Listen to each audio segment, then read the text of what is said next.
than just conversations that I would love to archive or something. When that first gentleman said something that was right here, right now. Ryan, as you're still able to hear us, but you're still working I can on, hear you. or Can you hear me now? hey, fantastic. I can All hear right. you. We can hear And you. yes, and you are hearing Finally, us. I can. Am I clear? Because I'm trying a new headset Yeah, here. Does it sound clear and normal? it All right. does. It's a very crisp sound. Ryan, I should start by being polite and saying, have you met Ben or Sue yet? Not face to face, but through LinkedIn and email and all that wonderful world stuff. So, how is everybody doing Right. today? Great. Excellent. It all counts because I'm like, oh, it's Sue, because I've crisscrossed with her, and it's like, and Ben, what a great guy.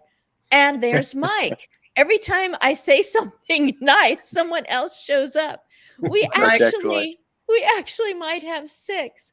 So Mike, how are you doing on hearing us? Oh, not bad. Just busy as usual. I got to learn to slow down. Okay. Did you want to teach us once you learn? Pardon me? Did you want to teach us once you learn? Oh, sure. I might write a book on it. That slows me down because I've never written books until I turned 62. I've never done any of this. Oh my goodness. I used to be a classroom educator. Wave, if you've been pretty much on social media, through your, these last, say, decade or two, you've been on social media the last decade. Yeah, my hand is not waving. Wave your hand if you came onto social media in the last 2 years for the first time. Yeah, probably. Yeah. Oh my goodness. So for in our household, my husband has done this for so long, and I would come home from caregiving shifts and say, boy, I sure have been thinking about this. Is so important. I should do a seminar sometime, like at a senior center, and just tell people what I've learned, that they will never have the same opportunity. They may not have the same opportunity to be with almost 100 different families and to see the same things over and over again, and to pre-plan for just generally aging. And he's going, no, it needs to go a lot farther than your voice in a small room. And you are all proof that he was successful. It took him such a long time just to get me going. And when I see someone new, I think, oh, I know them. Oh, wait a minute. I've never actually been screen to screen with them before, but I feel like I do because I've watched them in videos. I've chatted with them in columns. I feel like I've known them. And Sue and we just started yapping away because she's talking about the coast in Florida. I am today at the coast in Oregon. Just this week, we're at the coast. And here we are just talking, and she's telling me about Dave Barry and random neuron firings. Random neural firings. Random neural firings. And Yep. that's exactly why I have invited each of you to this table, and I invite people every Wednesday to this table to I don't know, get on board with me, or to tell me, oh, you're missing out on something, and I'm grabbing from my pen going, what else do I need to know? in just the whole realm of aging and everything that people call that. The gentleman in my very, very first time, hello, Victoria. She is so faithful. She is so faithful with showing up in the comments and in the chat column and talk about random. I just want to say she's going to be on in just a short while because I'm like, hey, do you want to actually get on the screen? Because I kind of know you already. But in my very first grouping like this, I invited a gentleman. We were both watching a live stream, perspectives on cancer, perspectives of cancer. I think it's on with Tim Son. And he mentioned treatments. And I said, hey, I'm going to start this thing. Would you like to come? And his thing was, I'm working on living. So I don't really think the word aging, I think living. And I've incorporated that more and more into my writing and my conversations of continuous living. And I finally landed on persons of longevity. Persons of longevity. I'm like, who's going to vote against longevity? It's like, really, you should just pretty much quit. You hit a ceiling or a certain number of gray hairs and you should just quit. And it's like, most people would vote for longevity or would consider themselves, I'm a proponent or a fan of longevity. So I tell you, my neurons are randomly firing. I'm looking at those waves out there that I'm going to go walk along the side of. And I am so glad. Mike, I want to ask you, have you already, hello, see, every time I say something nice, another person comes. Jesse, can you hear us? I can. I don't know if you can hear me because you're perfect. Yeah. You're perfect. Okay, cool. Oh, hi, everybody. Sorry so about great. it. I couldn't get out of another meeting earlier. Well, I already happen to know that Sue and Ben found, they knew that each other was going to show up on the screen. And they're like, oh, yeah, we're going to have to change that meeting that we're going to have. And I thought, I love it. I love when people meet each other, find common ground, and enrich each other. So the first one on the screen was Ben. Ben, would you tell Jesse, Mike, Ryan more about yourself? And maybe you even remember how in the world I stumbled upon you to even say, hey, come on over to the table. Yeah, first of all, I just want to say I'm very grateful to be here, and it's great to meet everybody on screen here, as well as anybody who be watching this in the future. Right. It's an honor to share company with people who are service-oriented, who care about other people, who create products and services to make our world a better place. I have a varied background. I've done all sorts of different things, from serving in the Army as a combat medic during global war on terror, getting lots of different training there. Serving as a hostage and crisis negotiator, resolving conflict in communities, and then I've been a nurse for a few decades here, serving in correctional, military, civilian clinics and hospitals. So I work as a consultant, as a coach for companies and organizations, especially in healthcare, where there's a severe amount of burnout and a severe amount of challenges these days in staff. And so I serve as a coach and a consultant. I do that. I also have a few podcasts. So at the Aging and Disability Resource Center in the state of Wisconsin, where I live, we have a dementia care specialist program throughout the state. Every county has a dementia care specialist. Myself and the amazing Bonnie Beam Stratz work in 4 counties in the Southwest, but we serve families and caregivers who are doing their best to help their people in their life who have a form of dementia. So we empower those caregivers. One of my podcasts is called the Resilient Caregiver Podcast. And then I do some resilience teaching and training from my other podcast called the Get Up Nation Show, where people get up from getting knocked down. I'll include some links there in the chat. But that's a little bit about me, and I look forward to hearing about everyone else here I'll put in the chat here. There's a discount code also for Dementia Map where I'm an affiliate. Fantastic. Affiliate of Dementia Map. That may be where I first crossed. Your little bit is a big, wow, what a life experience. Oh my goodness. And may I recommend to you Christy Horner, Christy with a K and ends with an I, Christy Horner, because the burnout, I was listening to her earlier today, and the burnout part is something that she also addresses. Is that name familiar to you? It isn't, but it will be soon. Thank you. Yes, it will. Well, Sue, Yes, ma'am. it was so fun when you both came on the screen and you're like just talking to each other, and I went, yay, more people, more interactions, more collaborations.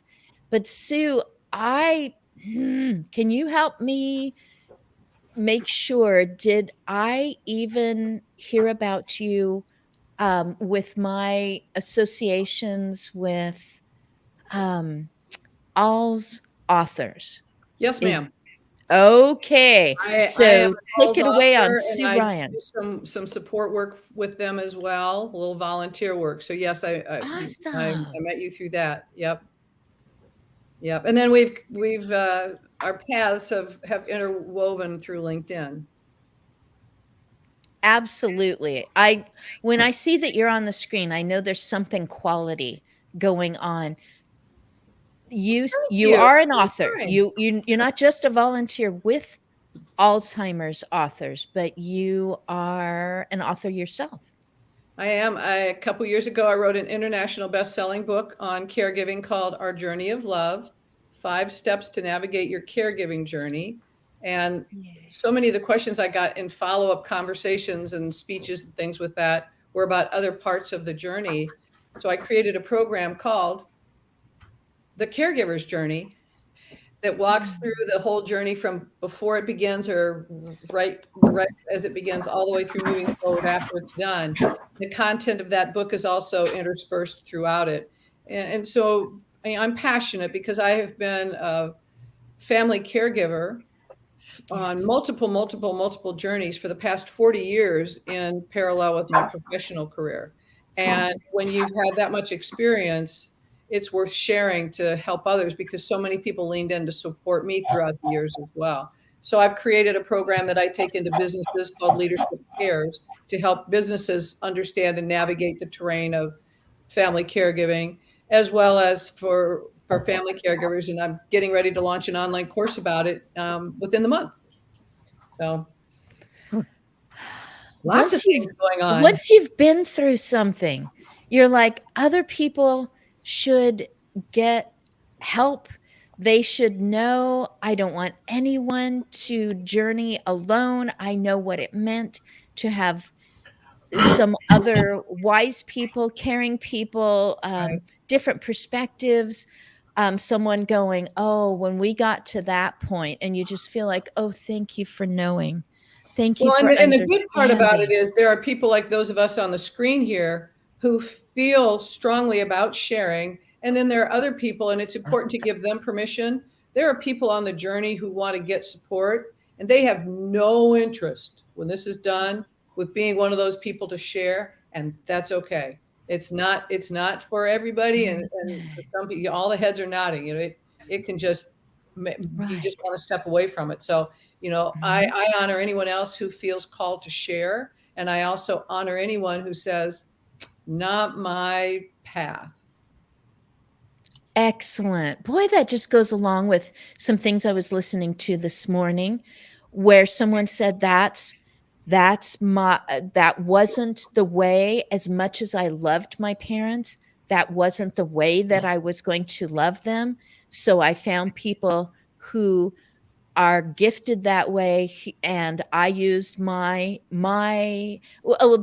conversation went to the love languages. I think it's 5 love languages. Right. And the conversation went over there, and it's like knowing yourself, knowing how you are perceived by others, and understanding them and taking in how they do things.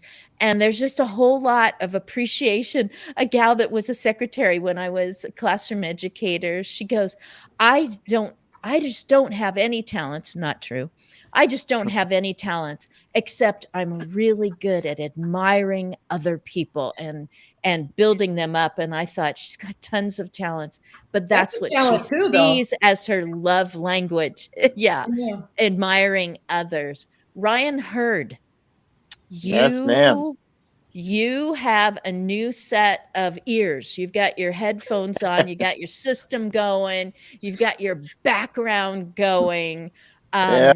What do you, when someone goes, "Oh, well, what do you do, or what are you about, or what are you good at? You know, what's your talent? What's your love language? Whatever. What's kind of the way that you respond to somebody who, I'm going to say, might not have a perspective of everything that you're doing? Like Yeah. you turn it into a language, or you use words that make sense to just about anybody they can relate to. My love language is technology. Anyway, It's not mine. it's a love-hate relationship, you know? But thank you for having me on, Christine, because Sure. we've been trying to do this for a while, and it's life. Life is crazy. It's the Yes. caregiving chaos, or the chaos of caregiving, and we all suffer from that. As you know, my name is Ryan Hurd. In my former life, I was known as Ryan Hurd, the smart guy.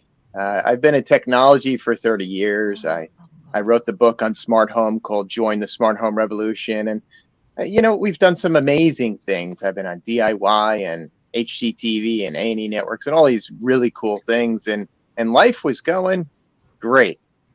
But then, as usual, this is a story that you've heard time and time again. And we know from people that we talk to, something happens to an aging loved one. In my case, it was my father, and he got cancer.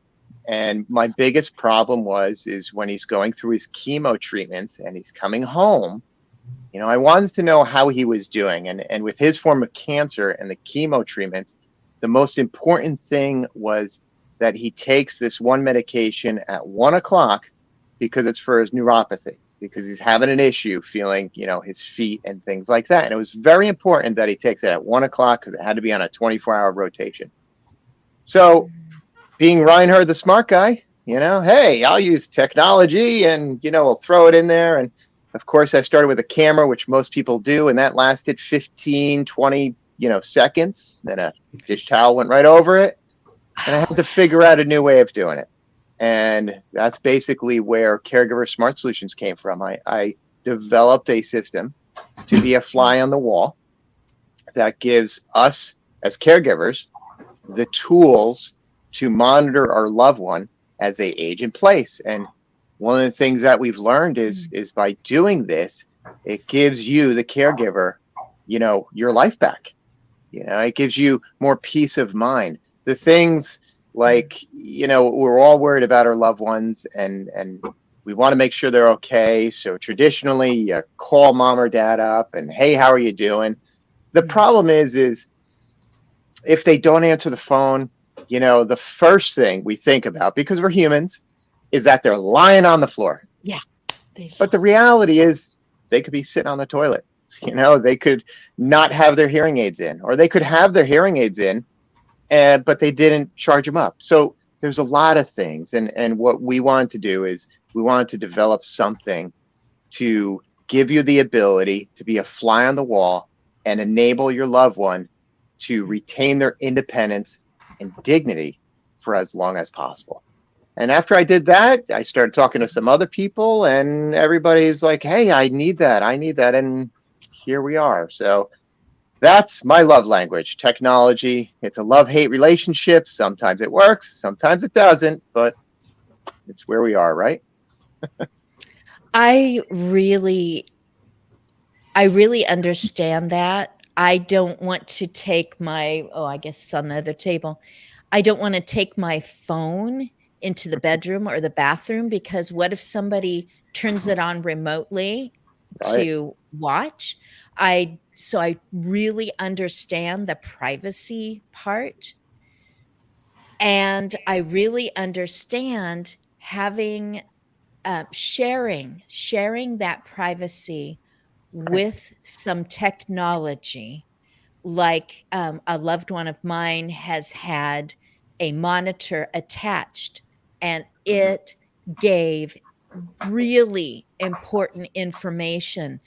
A procedure, other medications were not right Yeah. that had been talked about, and instead a little tiny low dosage of something else, because that monitor gave correct information. And so I really champion technology coming in and sharing privacy with anyone, any age, and taking them off of stuff they don't need, and not sending them into procedure that would not have helped. That Well, it wouldn't my have hurt, but it wouldn't have helped. And my so favorite yay for use of technology. my favorite use of technology is the stuff that actually helps us as humans. I'm a technologist and I love all technology. I mean, that's what I do for a living, and it's exciting. But the most Mhm. exciting stuff is the things that can actually help us as a human. And you think about it. I'm going down to Design and Construction Week in Vegas this Friday, and I'll be speaking at Well, fun. KBiz. And we're talking about how technology can help you and your aging loved ones live in place longer. And I say things like, and I'll ask you guys, do you think there's any value in speaking to your toilet? Does anybody think there's value to that? Sure. Kind of funny, right? I mean, we're going to talk to our toilets. Well, Well, If there it is, talks if you back, want to, you like, might you have know, a if you know, problem. did you flush, if you know, did you finish flushing, you know, or if you'd walked away to make sure that, you know, it's not overflowing and you could shut it off, you know, very utilitarian, Alexa, sis. I love that. flush my toilet. yeah, or could you warm up Yeah. for me? I want to come in. It's a cold day. I want to come Warm in. Would it you up. warm up for me so I could, you know, warm up so it's not cold when I get in there? Is someone Sure. That taking is notes? very This is what true. Sue wants. I feel like talking to the toilet makes a lot of sense when that's probably where a lot of people do majority of their really good thinking too. Yes. Well, yes, that's how we're going to fix cancer, right? It's going to be somebody sitting on the toilet. But I digress. You know, the interesting thing is, in my household, I have 3 young boys. So whatever popped in your head right now, that whole chaos, that's the Herd household. And yes, if we had a toilet that you could speak to as I'm walking past the bathroom, and well, it's nice to say, Alexa, flush the toilet. But when we talk about our aging loved ones, think of it like this. You know, if you have a 96-year-old grandmother who has a hard enough time sitting down in her favorite chair, she really doesn't sit down at this point. She falls into her chair, right? And it's hard to get up.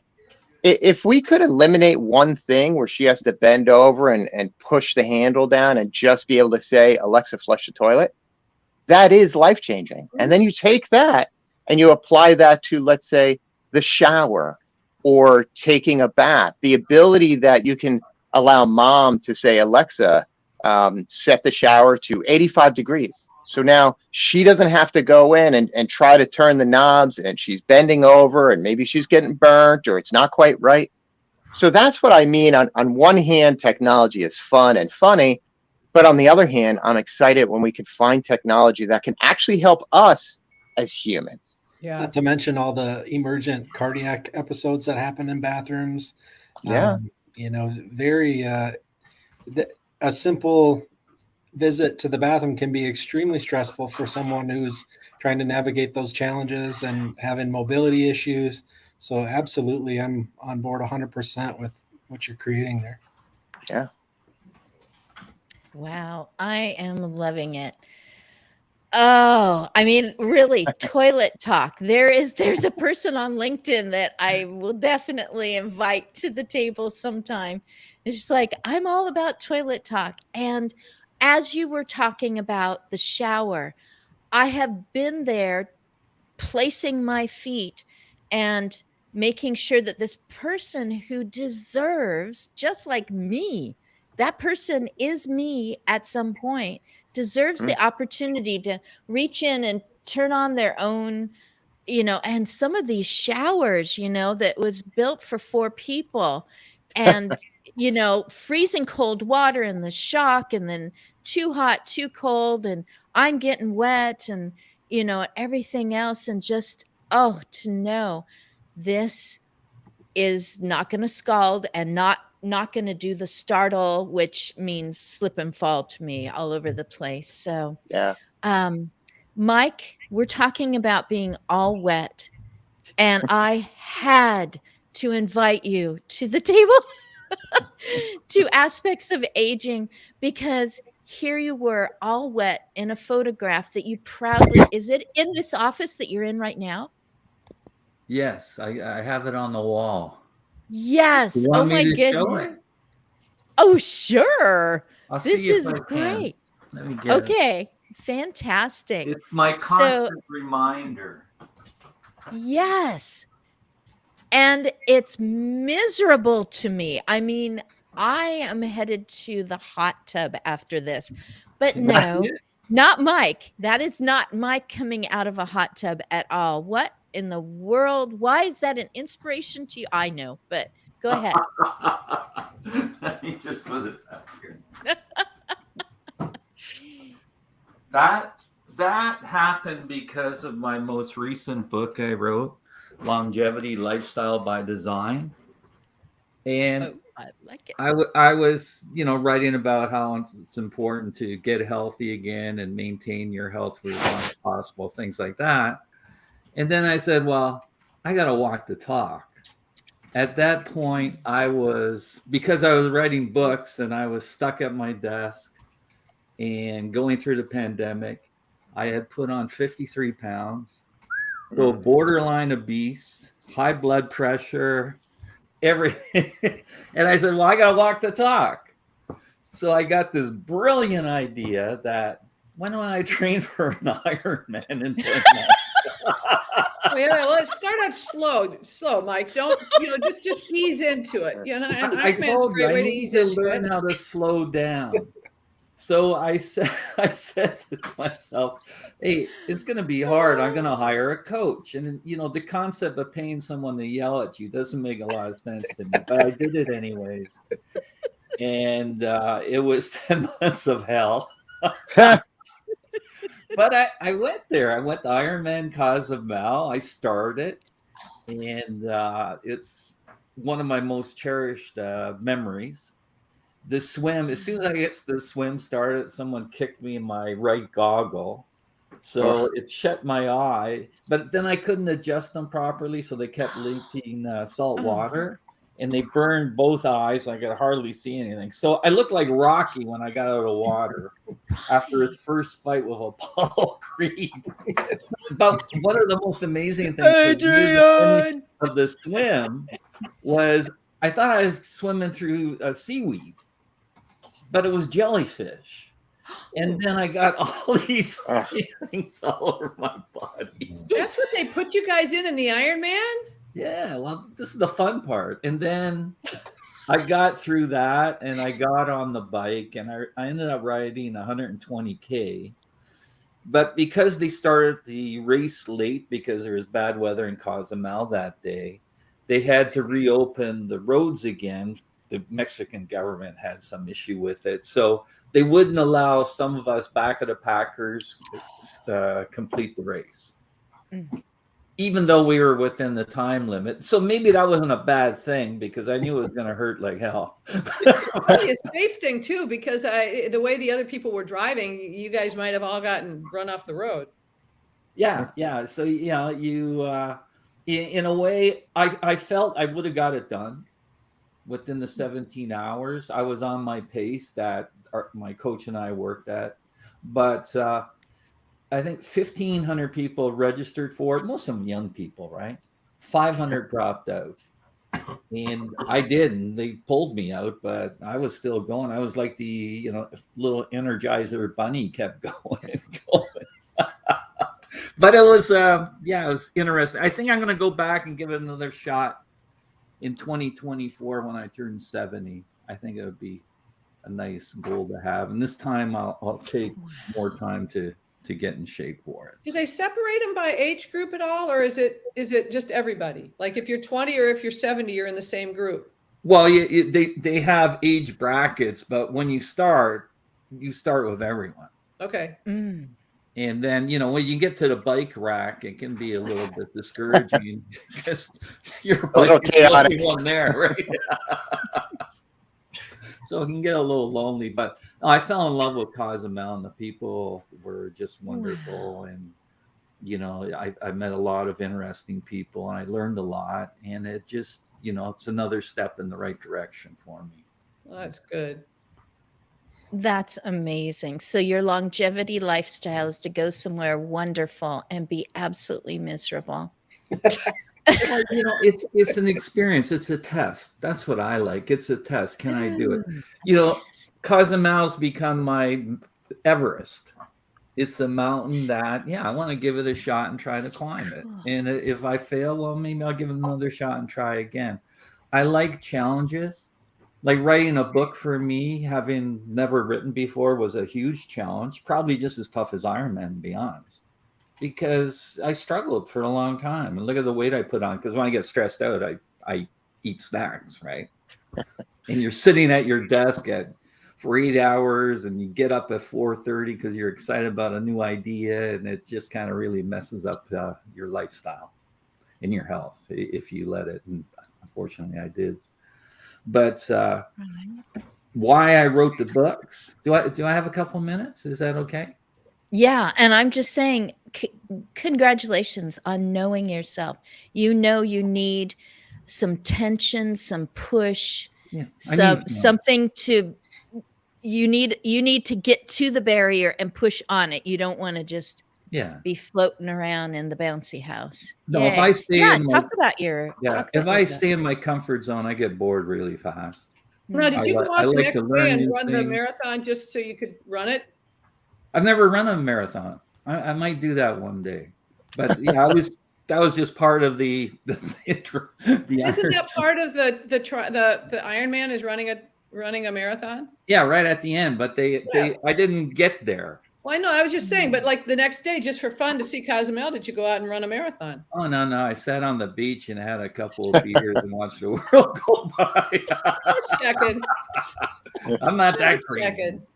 The reason I decided to write books and do all this stuff was because I worked in a bank for 38 years. And when I was packaged off, even though I didn't have any money concerns, I started to suffer from retirement shock, and I ended up suffering for close to a year from it. And I couldn't understand that because I really wanted to leave that bank at that point. I was looking for something else to do. I already told people I was leaving. So when they gave me my walking papers along with a severance check, I was really happy. Sure. But within a month, the shock started to set in, and I was fascinated by it because I couldn't understand why it was happening to me. I couldn't understand why it happened to my father. He suffered from it for about a year. I had a good friend die from it. He ended up drinking himself to death because of social isolation, amongst other things. I knew it was a problem, and I couldn't understand why it didn't bother my mother at all. She slid into retirement, and it was the greatest time for her. And I was puzzled. I spent a lot of time researching why. I finally figured it out. And that led to the 3 books. And really, it's just, they were self-therapeutic. They were my books of discovery about how retirement really works for people like me. And then the last book, once I figured all that out, I'm a big fan of working part-time in retirement, even if you don't need the money. I think it's good. It's a longevity booster. I love reading stories about people that are working, like people in their hundreds, they're still doing something part-time. I think it's the coolest thing. And the last book was, instead of talking about retirement planning, I'm going to focus on longevity planning because retirement planning only deals with money. I want to go beyond that. I want to talk about lifestyle. Everyone's unique. Everyone needs a different lifestyle that's customized to their own needs and interests and values. And that's the kind of work I do now. So I'm excited about it. I'm hoping more people will learn about it. The last book, it took 2 years to write, and I had 5 contributors help me out with it, different aspects. One section is, how to renovate your home so you can live there for the duration and things like that, and why women suffer from different retirement risks than men do, and all those issues. So it's kind of a eye opener, creates a lot of thinking with people. And I knew it was really important work because I didn't want them to suffer like I did. So I made the decision to give it away for free, so people can go and download it at the website. And my goal is to have it downloaded 1 million times. And that's what I'm going to keep working towards. I've decided to do a lot of seminars and podcasts pro bono just to help people. I'm really focusing on the people that were impacted by the pandemic. So first responders, healthcare workers, teachers, airline pilots, goes on. And I'm just going to be sitting there and doing free seminars with the hope that they read the book first. So when we get into the Q&A, it's robust and we can address specific concerns. So I think everyone benefits, better that way. And that's what I'm going to do for at least the next 2 years, plus train for Iron. Jesse, I didn't warn you that my that it's a complete bunch of baloney that this is a half-hour show. Am I keeping you from something that you need to get going to? Me? Yeah. No. Oh, I am so I might be looking off that glad. camera a little bit, but I'm just typing in some like notes and like I'm like, okay. No, I was just afraid that I would start to talk to you and you'd go, "Hey, sorry, I gotta jump," and I'd be going, oh, "I've been rude to him. He's been here with us, and I've been rude to him." That happened once, where a person had to jump, and they were at work, and they really needed to jump because their work was care place. And I'm just going, "I'm so sorry. I wish," it's like, "Oh, I'll just come on another one. Life happens." And she was so smooth about it, but I don't want that to happen again. So Jesse, I didn't even tell everybody else that you're coming. So you're a total surprise. Do you already know anyone else here or have interacted? No, I don't think I know anybody from other than just seeing here and like doing quick LinkedIn searches, like, oh, who are they? What do they do? What do they do? No, so I'm not familiar with anybody right now, but I feel already like this is going to be some relationships that are developing from this. So, Christine, thank you very much for putting out the invitation. I think what I really like about this is that it's not like a set webinar where like, hey, this is a subject we're going to specifically talk about. We're going to go down A, B, C, and as it goes, it's just more like this conversational style about, oh, we're learning about each other, but at the same time, like, oh, I didn't know that, or cool, like, you know what I mean? I think I really like your format and that it's less formal, but it's still informational and still beneficial to a lot of people within senior living for sure, which is what we do. So for me, our company, I'm with Heritage Med Call. We do emergency call systems. So very similar, I guess, avenue as like Ryan. So I it's so funny because a lot of the points he touched on is exactly what I also touch on in regard to like peace of mind for residents as well as families, because he spoke to it that gives you the peace of mind, freedom, dignity, independence to still maintain that while you're in the home. But at certain points too, if anyone has ever been a caregiver, at some point, sometimes it becomes too much. It really is. And caregivers, a lot of times that don't really, and I don't know if Sue, you experience this or with any people that you work with, but oftentimes the caregivers you need to recharge, but that's not something you really hear about. Only lately we talked about like mental health, but that's something that really needs to happen because the caregivers in communities and for anyone who's had to do it for a family member, it takes several different tolls on you, like emotional, physical, the worry, the concern. So Ryan, I love what you have and what you offer for keeping family members in homes. So what we do, we provide emergency call systems, but on a community level, we don't have anything for an individual home to keep there. So once they move from the home into the community, now we basically make sure that the residents can connect to a caregiver if they need to or if they want to, but still give them their sense of independence, but still give the peace of mind to the family members as well, who have been caring maybe for the past 5-10 years for their resident. Like, hey, is mom going to get the same level of care that I gave her? And that's usually one of the biggest concerns for individuals and having to make this decision is moving them to a home or not, or a community. And then again, the socialization aspect, it can be a very big factor, as Mike was speaking to, So I really feel like it's an important thing to discuss, even though a lot of people, we don't really talk about it. It's almost so obvious that no one talks about it that like, oh, well, we just know about it, right? But no one, it's almost like comedians. When a comedian says something, you're like, well, yeah, of course. But how's no one ever, it's presented in such a way, you're like, how have we never talked about that before? Everyone deals with it, or no one really talks about it. And it's hysterical when someone finally does talk about it out loud. You're like, oh yeah, I guess so. Yeah, you're right. Yeah, I do that too. So, I love it. I love this information. I've already followed, I think almost everyone already. I'm already looking at Ryan's website. I'm going to get Mike's books.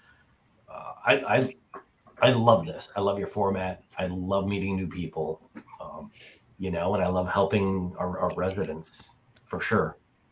Part of what I love about these kinds of conversations is that each of us, based on our backgrounds and our life experiences, have a different area where we're providing a way to serve the community. And so it's such a broad and power. I mean, it's a huge community. There's so many aspects of it. There are different diagnoses, there are different family relationships, there are different kinds of health journeys, that there are so many opportunities for us to be able to provide value in different ways. And I love these kinds of conversations to learn about, because something calls each one of us to do what we've done. It's a father, it's family members, it's people you've seen in care communities, it's seeing a need because somebody else had it. And so this is great. I'm learning a lot and I appreciate it, y'all. This is wonderful. I know. I'm taking notes. If I look like if my eyes are looking down, it's because I'm taking notes. No, I'm so grateful you're all hanging out here in this moment, saying everything that you're saying, everything that even inspires me as a person. So next month I'm 63, and that doesn't seem weird to me to say that out loud, but for so long culture was like, whatever you do, don't actually look or seem that number. And now I'm thinking, well, what if seeming or looking that number means that you are doing an Ironman competition? Maybe that's what 70 looks and seems like. What if it means that you're creating a new website and program and writing a book and deciding to run for a government position so that you can make a bigger difference? I mean, what if that's Jesse? My again, what was it? Random neural firing. Yeah, random neural firing. Okay, so as you were talking, I can see the home, I can see the sofa, and I can see another home and another sofa. It happens so many different ways where I'm there, I am well trained. I am actually bonded with my person that I've been assigned to give assistance to. And there's the family member on that sofa feeling like, well, I'll just be gone for a few minutes. And it's like, you could be gone as long as you need to, coming back with apologies. I saw someone that I haven't seen for a long time, and we got to talking. I can't believe I was gone so long. And I'm just thinking they're so accustomed to being right there to make sure everything's okay and done right. And even though, yes, they trust me, and they know that I've got their phone and I would call them if I would do that. Um, it is so hard to let that go. It isn't the same as a parent with a baby, but I think that the feeling can be related to that. The first time that you leave a baby with a babysitter, you feel like you are somehow, I mean, they're apologizing, because there's just a constant, and that's part of the caregiver burnout, is you're always thinking, have I made, did I take care of, oh, I feel like I need to, wow, there's an alarm that goes off inside, and I shouldn't push this on someone else because this is such a burden. And all of that. And it's like, wow, how many layers of guilt can a person carry? If Um, if I could comment if on they that, can learn Christine. how not to. Yes, please, please. That's something that we frequently see here, especially in the clients and the families that we serve. Is there's a stigma associated with not being completely self-reliant, especially a lot of men have grown up in a culture or received the message that says you can't ask for help, you can't be vulnerable, if you do, you're weak, if you do, there's a moral failure of some kind, that you should be ashamed of. And the fact is, and I love that you're pointing that out to people, and I love that you're creating media that is sensitive and gives a platform to the entire human experience versus just a window of 20 to 25 where everyone is trying to go for the perfect body, the perfect amount of wealth, this idea of perfection versus the real ultimate richness of living, which is every age, from being born to longevity, to the like was commented on before with Mike running a Ironman as an older adult. These are valuable experiences that we can all learn from, and so when we stop acting like we have to be perfectly wealthy, perfectly healthy, and the portrait of what we're supposed to be at age 25 with six-pack abs. The fact is that we're all human beings, and to have media that highlights our real struggles and our real realities, especially for caregivers who are doing everything that they can and oftentimes not getting much from our healthcare systems. These are powerful interactions that I'm glad we're sharing. Like Jesse mentioned, we don't talk about these things a lot. And I just want to, if there's a older male out there who is drinking or trying to deal with not having it all together, I just want to say to you that, in combat, if you're being overrun, you ask for reinforcements.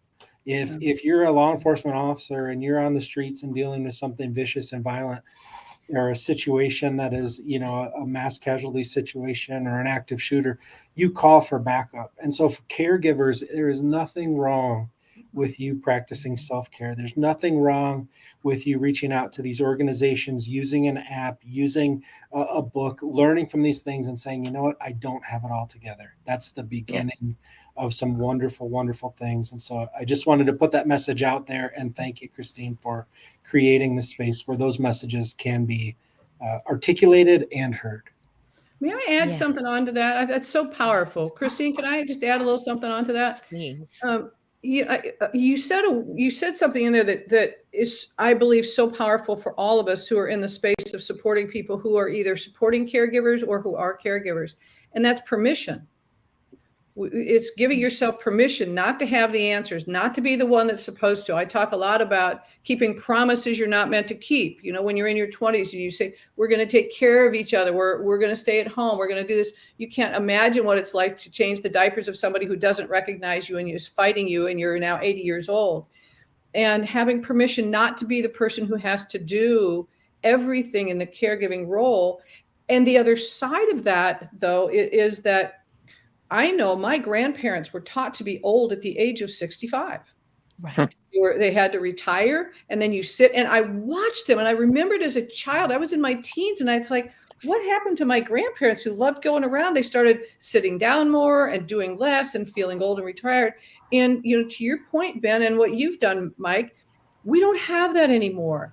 And they had a gentleman, and there's something on YouTube about it, and he was a physical therapist. And he went out to people who were in continuing care communities who were incontinent, some of whom were bedridden. And he used 1 pound weights. He got them continent and he got them up again. Because there was a mindset of it, there was the motion, there were those things. And so I think a big part of what we're doing, and then the technology, Ryan, that supports people feeling independent, and then being able to have the communications, all of these things come together to help us. We're meant to thrive in our lives at every age, whatever that looks like. And Ben, to your point, I mean, I don't look like what I looked like when I was 20, but I didn't really necessarily know I liked what I looked like when I was 20. We've had stigmas about how we looked and what we should look like since we were little kids. So it's kind of letting go of all of that so that we can learn to just be like, okay, what's the best version of myself where I am today? That's right. I want to jump in on that too. Oh, go ahead. Go ahead, Jess. I was just going to say to kind of, we're like a commercial right now.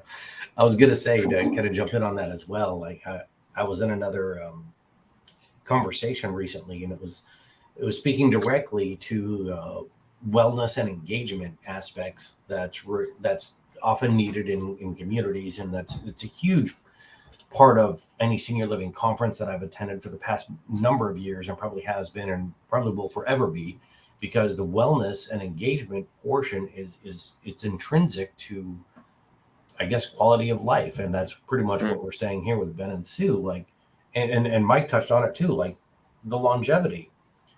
There's much more to longevity other than just the money, which sadly nowadays it's like a maybe a blessing and a curse. People are living longer than they were. That's phenomenal. Also, too, the cost of living is astronomical now than it was, and things haven't kept up with inflation. So now the cost just to survive to the end now for many people has become a very big concern and a worry. But there's more to it than just that. It's also, again, like you said, if someone came in and they treated somebody, they helped, they give a little bit of exercise, it can make a tremendous impact on someone's life, and also on their dignity. And the dignity, there's so many things that can help with dignity. And it's such simple acts that we can offer help with, words of kindness, to help kind of help them tell their story, so to speak, with their wellness and engagement. Either they can sit there and be in their bedridden all the time, or if they feel like they want to be more active, then maybe try and help them. And I feel like there's so many simple acts to help with the dignity, but it's also helps with the sense of community for elders, that it's something that can be instilled in everyone on every level. And I feel like it hasn't been for a long time, but it's starting to get that way again. And I feel like a lot of the forward-thinking countries, so to speak, for many, many years, we didn't value and honor our elders as we should and have in the past in history. And I think we're starting to see the real intrinsic value in doing that for elders again. And, you know, hopefully it continues that way, and we see value instead of being like, oh, you're old, you don't know, you don't know that, So, sorry, Ryan. Yeah, I just wanted to jump in, say 3 quick things. Number one, Gary Barge was interviewing me for today's Caregiver, and he asked me a question, and he said, do you have any resolutions for caregiving for 2023? And I thought about it for a second. I said, you know what? It's about our health and wellness as a caregiver, because if, as I said before, the chaos of caregiving, it's stressful coming out of COVID. I mean, it's hard. And if we don't take care of ourselves, sometimes you have to slow down to speed up. That's what I learned from Iron Man. And you need to take care of yourself, because if we're healthy and well and right in the head, then we can give the best care for our aging loved ones. So that's one point I wanted to make. Another point, you guys talked about politics. I am a elected official. And one of the things that irks me is caregiving per se is very fragmented. And what I mean by that is when somebody calls me as mayor of my town and they say that, mom is having an issue, is there anything that we have that can help her? From a town aspect, there's very limited things we can do. We have a senior center. We can do some senior days. We have some age restricted housing that we've done in town to help the seniors. But then it goes up to, in New Jersey, that's where I'm from, the county. And then the county level has certain assets. And then from there it goes to the state. The state has certain assets, and the federal government. The biggest problem is, in parallel with these assets, there's also the nonprofit community. So whether it's Habitat for Humanity that has something about aging in place that helps mom, fix her roof up because it's leaking, or some other nonprofits. The biggest issue we have in our industry is it's super fragmented. And as a caregiver, the reality is you're thrown into it. It always starts the same way. An event happens. Mom fell, grandma broke her hip, whatever that event is. And now the clock is ticking. And all of a sudden, you're a caregiver. And nobody calls themselves a caregiver, but you're thrust into that situation. So I think as a community, and this is where it starts, talking about it and gathering these things and putting them together, so the next person that has to deal with this has a little bit of an easier time. And then the third thing I want to finish with is, Mike, don't say you're going to. Like, this is in your future, buddy. One day. You can't say it, but it's in your future. So don't say, just do, right? You can do it. No, I agree. And it's, to me, even though people are retired, it's still important to have goals. You got to have goals. That's what makes life exciting. I call it re-thriving, not retiring. It's like, why would you retire? Re-thrive. I don't believe in retirement at all. I think it's just it's a bad concept they got to do away with. But getting back to what Ben said about guys having a harder time, it's true. I wrote a chapter on it about cowboy values, how I was raised with John Wayne and Clint Eastwood. You're not supposed to complain. You're supposed to work it through by yourself. And you can't show you're vulnerable to anyone. You can't tell anyone you're scared or you don't know what to do and you need some support. And by talking about that, hopefully we can change that, because that causes a lot of stress that they hold inside. And over time, it will destroy you. When I talk about longevity, my focus is on healthy longevity. I don't want to live to 100 and I spend the last 10 years in bed or on a couch or something and I can't get up. So what I'm looking for is ways to push back my best before date, so I can keep doing those things that I love to do for as long as I can, like Iron Man. And that's where the focus is. So it's healthy longevity. Yes, longevity risk is real. So that's why I try to encourage people that work towards building a sustainable lifestyle. And if you need to work part-time, great, but try to find work or create work that you love to do for as long as you can.